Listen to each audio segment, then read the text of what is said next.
The play was first put on in 2023 when Gareth Southgate was still England manager, and the story was unfinished.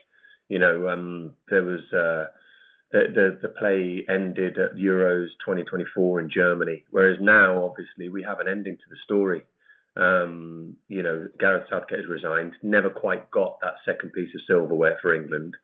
But because there is an ending, and because there's now a little bit of distance from Gareth's tenure, you can have perspective, and you can have some kind of a realistic and fair appraisal of his achievements. So I think, there's probably a more sympathy towards his character in this production, because you got to give him credit for what he's achieved. Whatever you think of the tactical decision making, or what personnel he had in his squad at any one moment, the fact of the matter is he got to two finals, one on foreign soil for the first time, quarter-final of the World Cup, semi-final of the World Cup. Was managed for 102 games, I think, over 8 years. It's an incredible record, but more than that was the cultural change that I think he brought to England football, and to a point to England. There's this lovely interchange in the play constantly of England being used to refer to the England football team and the country at once. Gareth says to Pippa Grange, the sports psychologist he brings on board to collaborate in the cultural change, let's change England. And, again, on the surface, he's talking about, the football team, but it's actually about kind of, changing English culture to a degree. And I think that legacy, hopefully, that will be his overriding legacy. Absolutely. And it gives you that appreciation on so many levels. But for you as an actor, is there a pressure on you when you are playing a real person? I know you've played Brian May in Bohemian Rhapsody, but when it's a real person, does it feel like you have that responsibility to get it right? Yeah, there's a weight of responsibility in playing any character, really, but certainly when you're playing a real character who's so much in the public eye and so respected and liked and loved by many.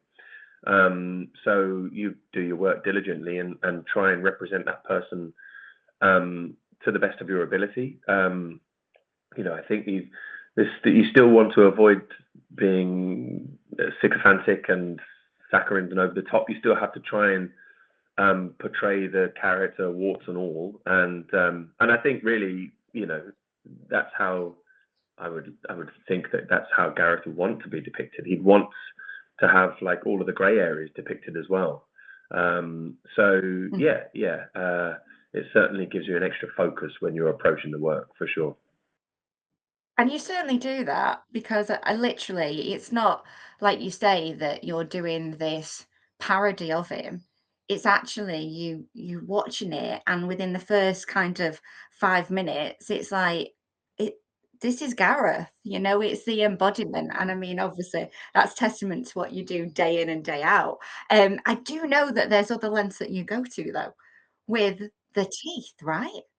I mean, that's going some. Yeah, I wear just a little bridge across the front of my teeth, just to kind of there's little sort of things. I wear a little nose piece as well, and those two things, it's very, very subtle, but it just changes the silhouette of my face slightly. That I think a lot of people I speak to, friends who might have only been sat 3 or 4 rows back, can't see that I've got a piece on, which is good, because you don't want it to be, again, grotesque and obvious. But I think it just changes things ever so slightly to help the audience out a little bit. And then you've got the costume, and again, I have to pay credit to James Graham, because the writing is so beautiful and specific, and the way that he has written Gareth's dialogue is really kind of detailed, and like every and ah and hesitation is all there in the text. So he's really captured his rhythms and his kind of idiosyncrasies and all of those little details, which make the job a lot easier, really.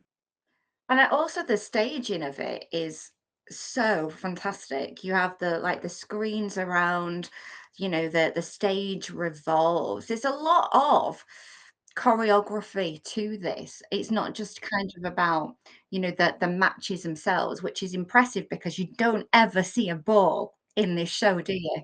There's a magic to it. It's a spectacle. It's a theatrical spectacle, and I think the fact, yeah, as you say, you don't see a ball, but the audience are invited in, and there is like a kind of there's an illusion around it, and the audience kind of go with it. They go with it. They kind of suspend their disbelief, and they kind of go along with this kind of magical journey. And as a consequence, I think there's more investment. You could make it really literal, and you could kind of present everything on stage.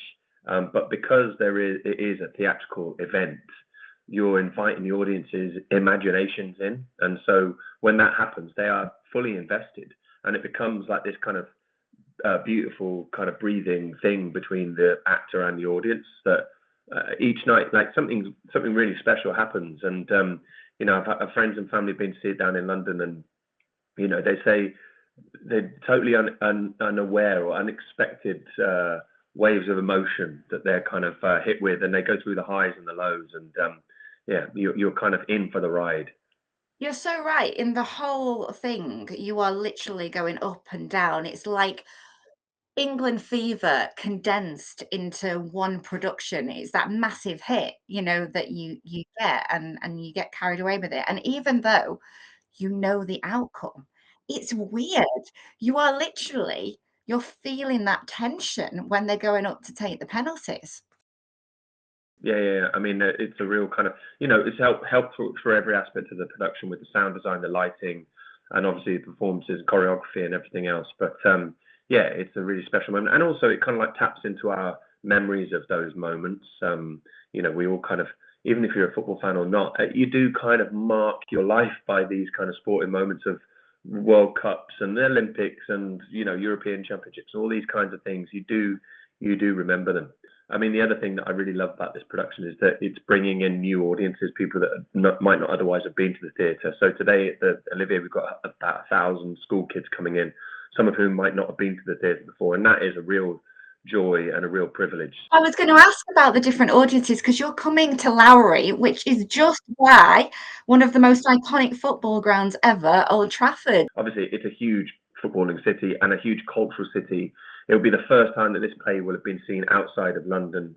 And we're there for 5 weeks, and it's going to be a blast. And just to, introduce this play to a whole new audience and to a passionate footballing audience, it's going to be interesting to see how Rashford is received, the character of Rashford is received up there. We've got Raheem Sterling, who was playing for Man City at the time. So, there are moments when all of the clubs of the Northwest are mentioned at various times. So I'm excited to see some of the tribal kind of rivalries kind of play out in the auditorium. And that's really fun, is when you have people that, do cheer out for their teams and jeer the opposition. It's something you don't necessarily expect in a night at the theatre, but it's great.